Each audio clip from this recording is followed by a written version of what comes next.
श्रीमद् भागवत गीता स्वयं भगवान श्री कृष्ण के मुखमंडल से निकली हुई वह दिव्य एवं तेजस्वी ज्ञान ज्योति है, जिसके आलोक में आने से बड़े अज्ञानी भी पाप का मार्ग छोड़कर पुण्य की ओर लौट जाते हैं।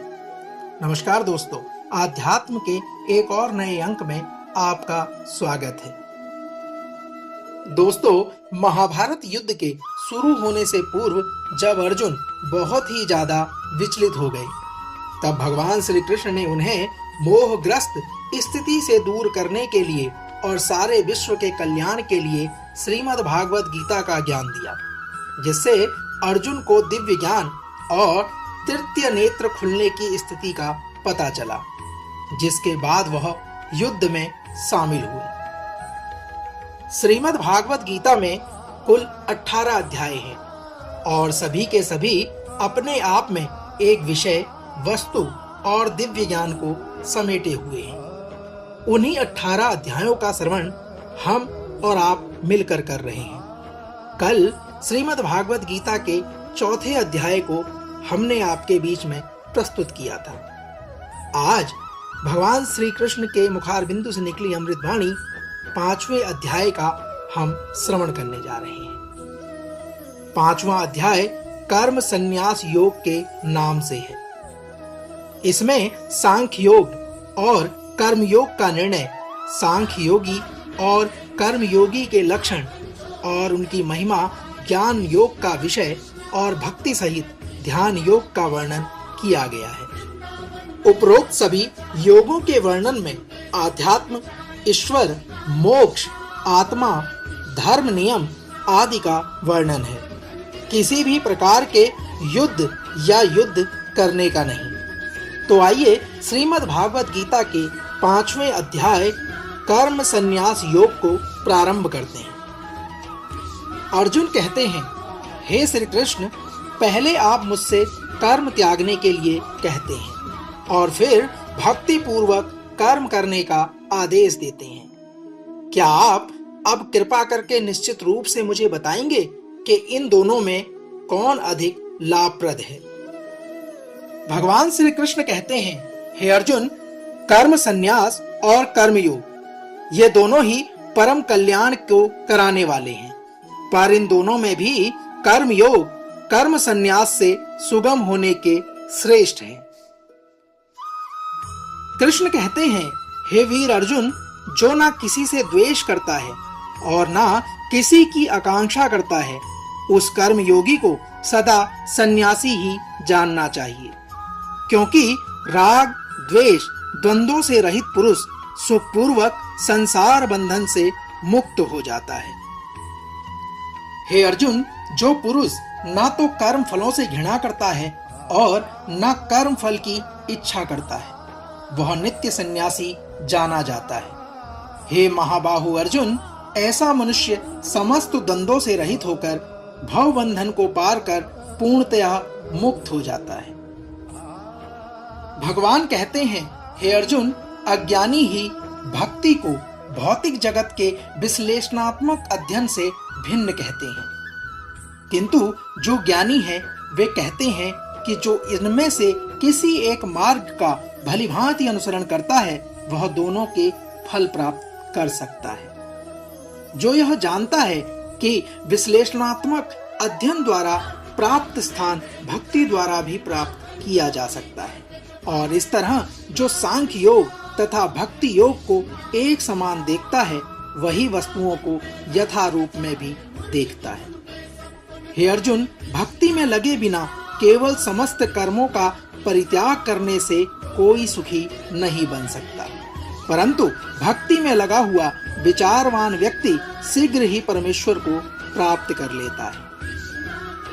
जो भक्ति भाव से कर्म करता है, जो विशुद्ध आत्मा है और अपने मन तथा इंद्रियों को वश में रखता है, वह सबों का प्रिय होता है और सभी लोग उसे प्रिय होते हैं। ऐसा व्यक्ति कर्म करता हुआ भी कभी नहीं बंधता।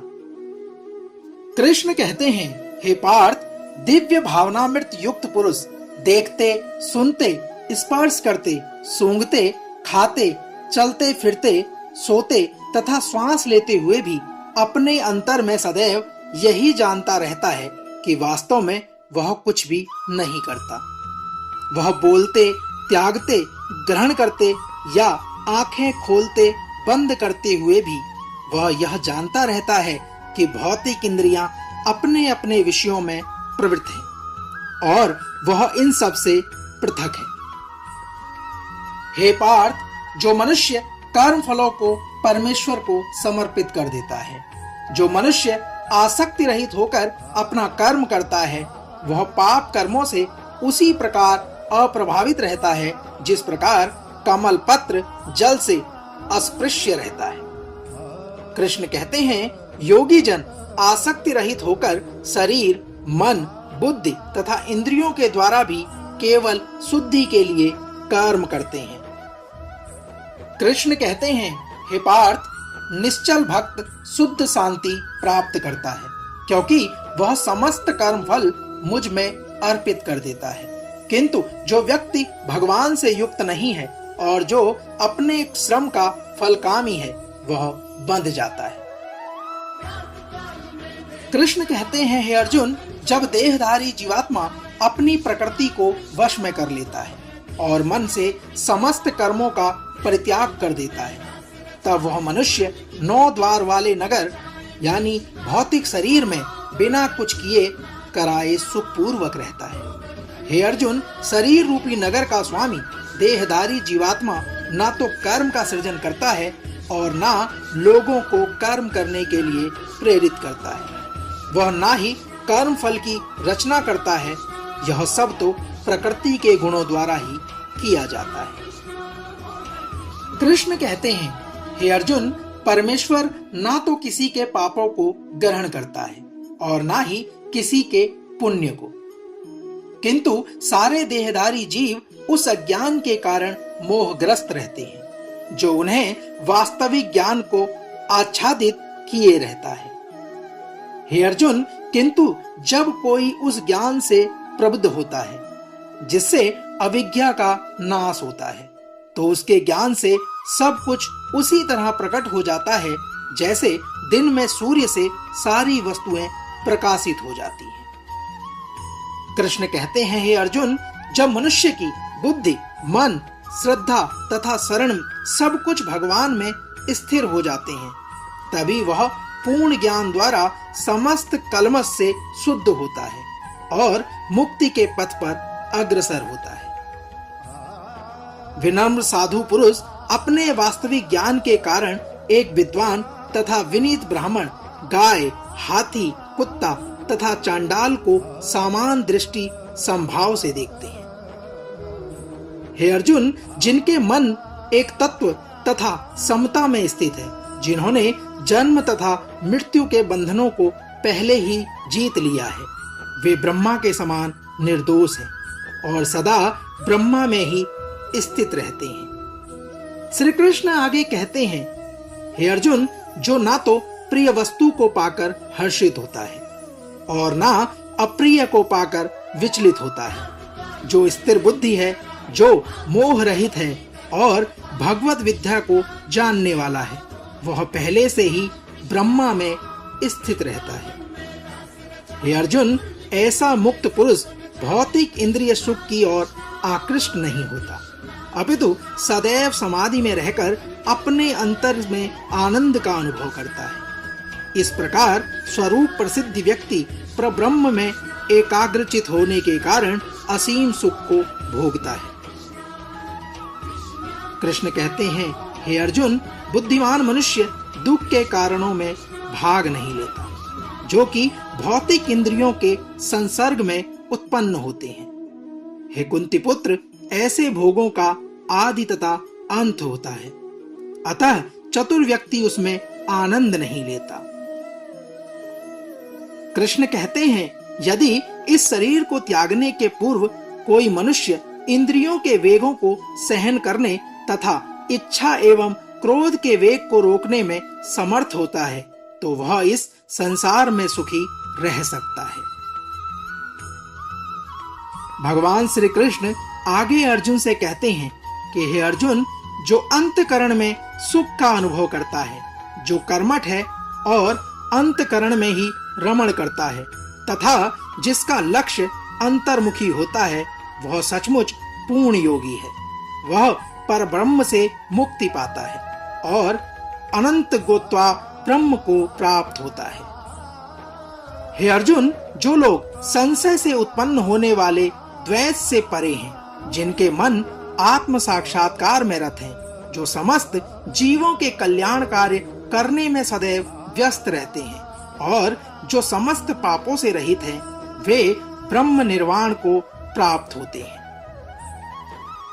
श्री कृष्ण कहते हैं, हे पार्थ, जो क्रोध तथा समस्त भौतिक इच्छाओं से रहित हैं, जो स्वरूप प्रसिद्धि आत्म संयमी हैं और संसिद्धि के लिए निरंतर प्रयास करते हैं, उनकी मुक्ति निकट भविष्य में सुनिश्चित है।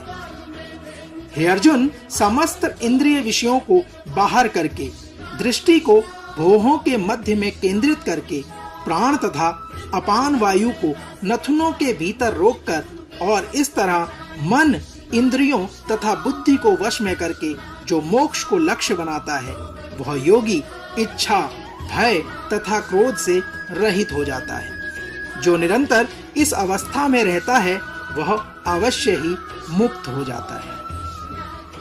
श्री कृष्ण कहते हैं, हे पार्थ, मुझे समस्त यज्ञों तथा तपस्याओं का परम भोक्ता, समस्त लोकों तथा देवताओं का परमेश्वर एवं समस्त जीवों का उपकारी एवं हितैषी जानकर मेरे भावनामृत से पूर्ण पुरुष भौतिक दुखों से शांति प्राप्त करता है।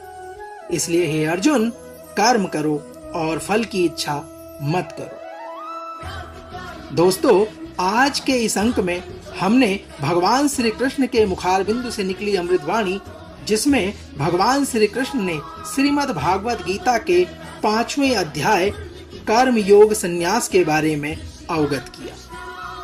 अगले अंक में कल एक बार फिर भगवान श्री कृष्ण के मुखारबिंदु से निकली अमृतवाणी के 6ठे अध्याय को आप सभी के बीच में लेकर हम एक बार पुनः प्रस्तुत होंगे।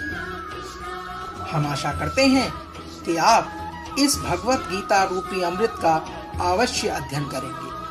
अगले अंक में फिर होगी मुलाकात। जय श्री कृष्ण। राधे राधे।